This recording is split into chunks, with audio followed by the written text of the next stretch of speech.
এই অধ্যায়টি পাকাপোক্তভাবে আয়ত্ত করতে হলে অবশ্যই ভিডিওটি সম্পূর্ণ দেখবে এবং খাতা কলম হাতে নিয়ে নোট করবে।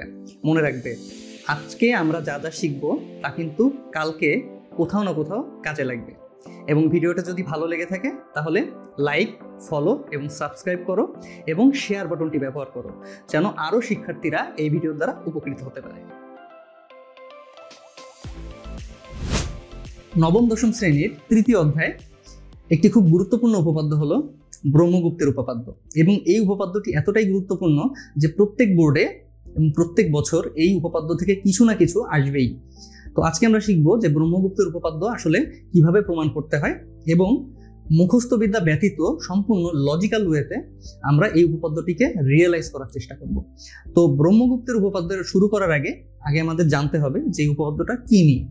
উপপাদ্যটি হলো একটি বৃত্ত সম্পর্কিত, এবং একটি বৃত্তের ভিতরে যদি আমরা একটা চতুর্ভুজ আঁকি এবং সেই চতুর্ভুজের কর্ণগুলো যদি পরস্পরকে সমকোণে ছেদ করে, অর্থাৎ 90 ডিগ্রি ভাবে ছেদ করে, তাহলে সেই যে চতুর্ভুজটি হবে সেই চতুর্ভুজ সম্পর্কিত উপপাদ্য হলো ব্রহ্মগুপ্তের উপপাদ্য। তো অনেকেরই মনে থাকতে পারে যে ব্রহ্মগুপ্তের উপপাদ্য একটি রম্বস সম্পর্কিত, কিন্তু একটি বৃত্তের মধ্যে কখনোই রম্বস আঁকা যায় না। কিন্তু আমরা তো জানি যে রম্বসের কর্ণদ্বয় পরস্পরকে সমকোণে ছেদ করে, কিন্তু আসলে না, যে রম্বস ব্যতীত এমন অনেক চতুর্ভুজ রয়েছে যাদের কর্ণদ্বয় পরস্পরকে সমকোণে ছেদ করে। তো এটাই বোঝানোর জন্য প্রথমে আমরা এঁকে নিব একটি বৃত্ত। তো একটি বৃত্তের অবশ্যই একটি কেন্দ্র থাকবে এবং এর মধ্যে আমরা কি করব, আমরা একটি চতুর্ভুজ আঁকবো যে চতুর্ভুজের কর্ণদ্বয় পরস্পরকে 90 ডিগ্রি কোণে ছেদ করে। তো প্রথমে যদি আমরা চতুর্ভুজ আঁকি 90 ডিগ্রি নাও হতে পারে, এই জন্য আমরা কি করব, আমরা এখানে একটু টেকনিক ব্যবহার করব। আগে আমরা কর্ণ এঁকে নিব। তো প্রথমে আমরা একটি কর্ণ এঁকে নিই যার রেখাগুলো পরস্পরকে 90 ডিগ্রি কোণে ছেদ করে। এবার যদি আমরা এই শীর্ষবিন্দু যোগ করে দিই তাহলে আমরা দেখতে পাবো যে এখানে এটা একটি রম্বস নয় এবং এদের কর্ণদ্বয় কিন্তু পরস্পরকে 90 ডিগ্রি কোণেই ছেদ করেছে।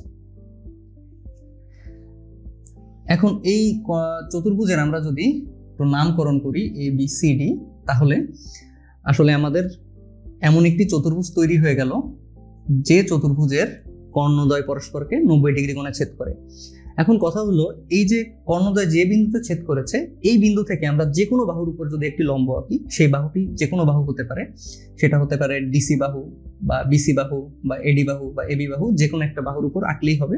তো যেহেতু আমাদের DC বাহু একটু আকারে বড়, আমরা DC বাহুর উপর একটি লম্ব এঁকে নিই।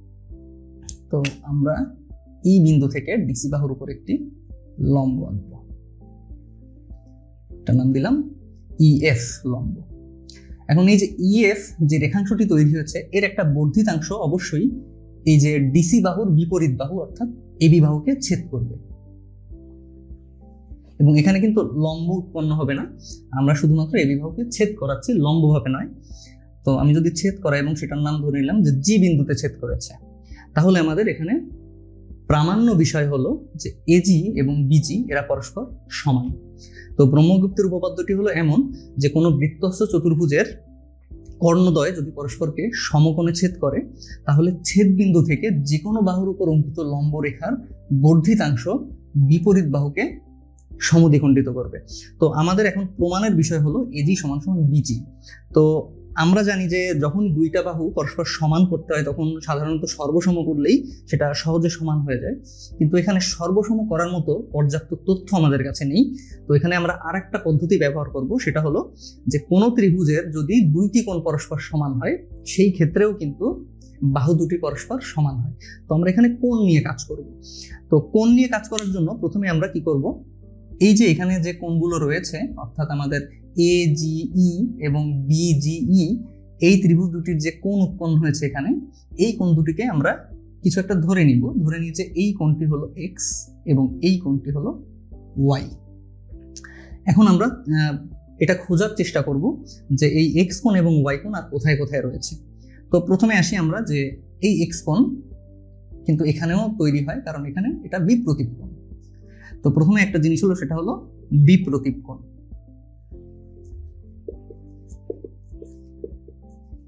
বিপ্রতীপ কোণ, তো বিপ্রতীপ কোণ হয়ে এক্স কোণ কিন্তু পরস্পর সমান হয়ে গেল। আচ্ছা, এবার আর কোথায় এক্স কোণ রয়েছে সেটা বোঝার জন্য আমরা সবাই জানি যে সম্পূরক বা পূরক কোণের যে ব্যাপারটি, পূরক কোণ হলো দুইটি কোণের যোগফল যদি 90 ডিগ্রি হয় তাহলে একটি কোণ অপর কোণের পূরক কোণ। এবং পূরক কোণ কোথায় কোথায় উৎপন্ন হয়, আমরা যদি একটি 90 ডিগ্রি আঁকি কোথাও এবং এই 90 ডিগ্রিকে যদি আমরা দুই ভাগে ভাগ করে দিই তাহলে এই কোণটি এই কোণের পূরক কোণ, আবার এই কোণটি এই কোণের পূরক কোণ। তবে আরো একভাবে কিন্তু পূরক কোণ আঁকা যেতে পারে, সেটা হলো যে সমকোণী ত্রিভুজে। সমকোণী ত্রিভুজের এই যে দুইটি সূক্ষ্মকোণ এরা কিন্তু সবাই পরস্পরের পূরক কোণ, কারণ এদের যোগফলও কিন্তু 90 ডিগ্রি। তো এখানে আমরা যদি ভালো করে খেয়াল করি, এখানে দুইটি ঘটনাই ঘটেছে একই সাথে। সেটা কিভাবে, এই যে এখানে সিইডি যে কোণটি, এটা কিন্তু আসলে একটি 90 ডিগ্রি কোণ এবং সেই 90 ডিগ্রি কোণকে ইএফ রেখাংশ দুই ভাগে ভাগ করেছে। তার মানে এই যে এক্স কোণ, এই এক্স কোণের পূরক কোণ হলো এটি, অর্থাৎ সিইএফ কোণ, আবার এই সিইএফ কোণের পূরক কোণ হলো আমাদের এক্স কোণ। একইভাবে আমরা এভাবে দেখতে পারি যে এখানে কিন্তু একটি সমকোণী ত্রিভুজ উৎপন্ন হয়েছে, সেটা হচ্ছে সিএফই, কারণ এখানে 90 ডিগ্রি বা সমকোণ। তাহলে এই যে সিইএফ এই যে কোণটি, এই কোণটির পূরক কোণ কিন্তু এখানে উৎপন্ন হয়, কারণ এই যে সূক্ষ্মকোণ দুটি পরস্পরের পূরক কোণ। তাহলে এই যে সিইএফ, এই সিইএফ এর পূরক কোণ এক হলো এক্স, আবার সিইএফ এর পূরক কোণ এক হলো এফসিই। তার মানে এটিও সিইএফ এর পূরক কোণ, এটিও সিইএফ এর পূরক কোণ। যেহেতু দুইজনই সিইএফ এর পূরক কোণ সেহেতু দুইজনই এক্স কোণ। তার মানে এটা এক্স কোণ হলে এটিও আমাদের এক্স কোণ। এবং এই এক্স কোণটি আমরা কিভাবে খুঁজে পেলাম, এটিও যে এক্স কোণ এটিও যে এক্স কোণ, এটা আমরা খুঁজে পেলাম পূরক কোণের মাধ্যমে। তো এই একটি এক্স কোণ আমরা খুঁজে পেলাম। আর কোথায় এক্স কোণ থাকতে পারে সেটা হলো, এবার আমাদের যে একই চাপের উপর দণ্ডায়মান বৃত্তস্থ কোণগুলো সমান, এই কনসেপ্টটি আমরা ব্যবহার করব। এটি হচ্ছে আমাদের সাধারণ গণিতের অষ্টম অধ্যায়ের একটি কনসেপ্ট, যে একই চাপের উপর দণ্ডায়মান আমি যতগুলো বৃত্তস্থ কোণ আঁকবো তারা পরস্পর সমান হবে।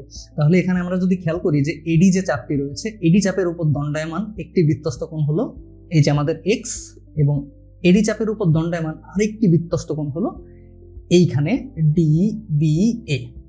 তার মানে এটিও আমাদের এক্স কোণ। তো আমরা আরেকটি এক্স কোণ খুঁজে পেলাম, এবং কিভাবে খুঁজে পেলাম সেটা হলো একই চাপের উপর দণ্ডায়মান বৃত্তস্থ কোণের মাধ্যমে। তো এই যে কয়টা আমরা থিওরি ব্যবহার করে আমরা এক্স কোণকে খুঁজে পেলাম, একইভাবে আমরা কিন্তু ওয়াই কোণকে খুঁজে পেতে পারি।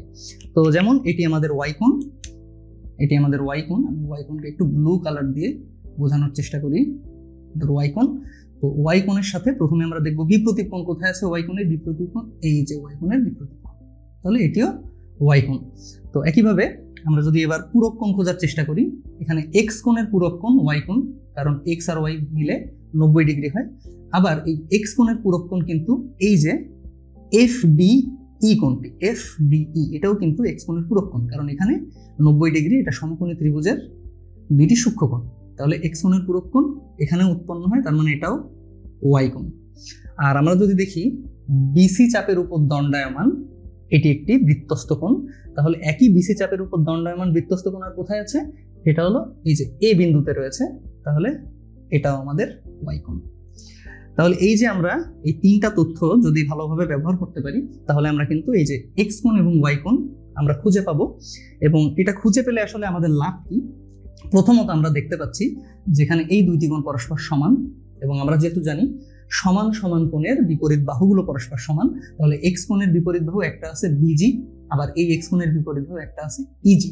তাহলে আমরা বলতে পারি বিজি সমান সমান হলো ইজি। আবার একইভাবে আমরা যদি এবার ওয়াই কোণের মাধ্যমে কি তথ্য আমরা খুঁজে পাচ্ছি, যে ওয়াই কোণ পরস্পর সমান, তাহলে এই ওয়াই কোণের বিপরীত বাহু হলো এজি, আর এই ওয়াই কোণের বিপরীত বাহু হলো ইজি। তাহলে আমরা বলতে পারি এজি সমান সমান হলো ইজি। এখন এখানে লক্ষণীয় বিষয় হলো বিজি ইজি এর সমান, আবার এজিও ইজি এর সমান। তার মানে এজি এবং বিজি পরস্পর সমান, অর্থাৎ আমরা কি জানতে পারলাম, এজি এবং বিজি এরা পরস্পর সমান। এবং আমরা এটাই চেয়েছিলাম প্রমাণ করতে, যে এজি এবং বিজি পরস্পর সমান। এবং এজি আর বিজি পরস্পর সমান হওয়ার মানে আমাদের যে জি বিন্দুটি রয়েছে, এই জি বিন্দুটি হলো একটি মধ্যবিন্দু, অর্থাৎ আমাদের এই বাহুটি সমান 2 ভাগে ভাগ হয়ে গেছে। তো আমরা নিশ্চয়ই বুঝলাম যে ব্রহ্মগুপ্তের উপপাদ্যটি আসলে কি এবং এটা কিভাবে প্রমাণ করে, এবং আশা করি এখন থেকে আপনারা ব্রহ্মগুপ্তের উপপাদ্য একেবারেই মুখস্থ বিদ্যা ছাড়া রিজনিং ব্যবহার করে, যুক্তি ব্যবহার করে এটা প্রমাণ করতে পারবেন। তো সবাইকে ধন্যবাদ, দেখা হবে আগামী ভিডিওতে।